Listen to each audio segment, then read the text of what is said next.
Greetings, my sports to the bone people. Welcome back to another video. Thank you all for checking this one out.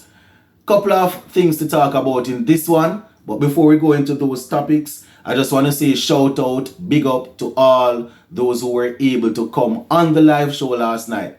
It's been a while since we were able to go live, but the support was there last night, and I just want to let you guys know that we appreciate it, right? I appreciate all of that. Going into today's topic now. So Dominica, they have announced that they are no longer interested in hosting T20 World Cup games next year. So we will look at what CWI put out on that. Also, we're gonna take a look at Andre Russell, who seems to be advocating or campaigning for Rohit Sharma and Virat Kohli to stay in India's team. We see some news popping up here and there. People asking how the team will look in the next year or two, talking about India's team. But if under Russell's watch, these guys will be in the team. So we're going to talk about that. Plus, we didn't get a chance to look at how yesterday's how the South Africa A versus West Indies A day played out yesterday. I think today is the final day, so I'm just going to give you an update on how things are actually looking now, and then at the end of today's play we will do a quick recap of all of that. So just give a listening ear, my people. If you have not yet subscribed, please go right ahead and subscribe to the channel. Alright, so the first thing, Dominica. We touched on it a little bit in the live show, but Dominica, taking it from the CWI website, Dominica no longer a host country for ICC Men's T20 World Cup 2024. It's a Cricket West Indies has confirmed that the government of the Commonwealth of Dominica has advised that they are no longer able to host matches in the ICC Men's T20 World Cup in 2024. They say which takes place in June 2024. Dominica had been initially selected as host venue for the highly anticipated tournament, along with Barbados, Guyana, St. Vincent and the Grenadines, and Trinidad and Tobago. They said the Ministry of Culture, Youth, Sports, Community Development in Dominica confirmed that despite the country's eagerness to host matches and tangible efforts to date, they have evaluated proposed timelines after a consultation with their contractors. After careful consideration, it was determined that there will not be adequate time to fulfill the obligations outlined in the Memorandum of Understanding between CWA and the government of Dominica. So that is the main issue, my people. They are not going to be able to carry out all of the fixing up of the stadiums, whatever they need to do, roads leading to the stadium. They're not going to be able to do all of that in time. So the West Indies CEO Johnny Grave, this is what he said, and I quote, "We acknowledge the dedication of the government of Dominica in preparing to host matches as a part of the ICC Men's T20 World Cup 2024. While recognizing their commitment, we note the reasons stated for the decision that has been made and understand the positions. We look forward to continuing to work with the government of Dominica and Dominica Cricket Association to host international matches in the future." Hey, I don't know. When hosting tournaments of this scale, it is inevitable that circumstances will arise which will require the organizers to adapt and alter plans. This is something that happens in any event of this nature, and why we have contingency plans for all functional areas for hosting the World Cup. So they say they have contingency plan in case something like this happen, and it has happened. So let us see what the contingency plan will be. I can't see these people. If Dominica can't get it done in time, I am 100% sure that my people not going to get it done anytime next year for the World Cup. We noticed that the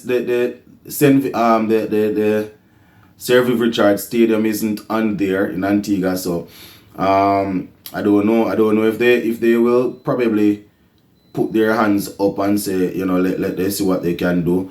But really tough, my people, really tough. Would have been a good opportunity for them to make some money and for them to really set themselves up.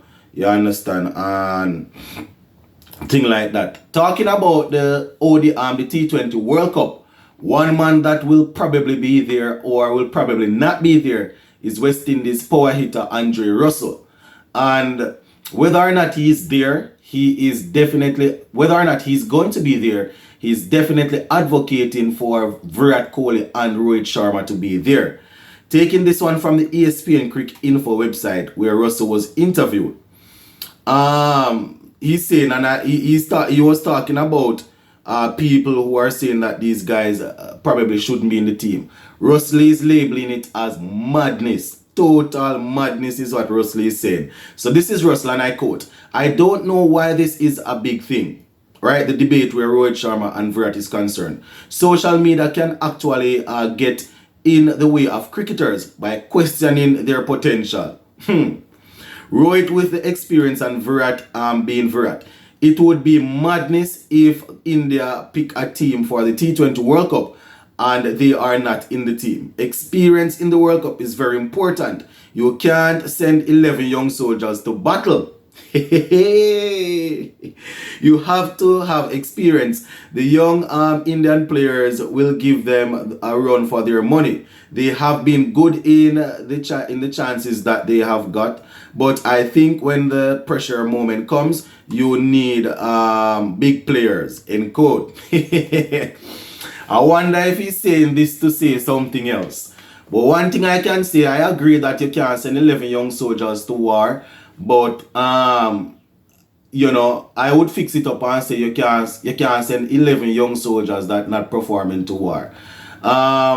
You can't just send all soldiers to war that is not performing. I hope he understands the difference. Rohit and Virat, they are still performing. They are experienced, yes, but they are still performing at a level where people would feel comfortable with them going. You understand? I mean, they're not winning the titles or anything, but probably people would feel comfortable with them going because they're still scoring runs. On the other side, you have some people that think they should be there, but because of experience and what they have achieved in the past. But they need to remember that experience need to meet performance. So make we see how that go. Anyway, before we run out of town, West Indies A versus South Africa A. We are trailing by 232 runs and things aren't looking too good. I think today is the final day. So I'm just going to give you scores in the game. South Africa 298 in the first innings. West Indies 154. South Africa A 297 for 4 in the second innings. West Indies in their hold on, what am I talking about? South Africa actually win the game. South Africa actually win the game. At the top I said that we still have today to go, but that is madness. South Africa actually won the game by 232 runs. I didn't even realize that we got bowled out for 209. The last time I actually checked on it before I started the video, we were still in a position to finish chasing, but we lost the game by 232. See, we were bowled out for 209. Oh my word. So in the next video, my people, I will break it down. I will go through the scorecard, but we actually lost. We have actually lost the game already, my peeps. The thing is, when I was putting this video together, I didn't check the score right then and there. I was going off the last thing I saw, but man, them ball me out star. Anyway, we're gonna leave it right here. So for now, my people, the next video I will go some more into the scorecard. Big up.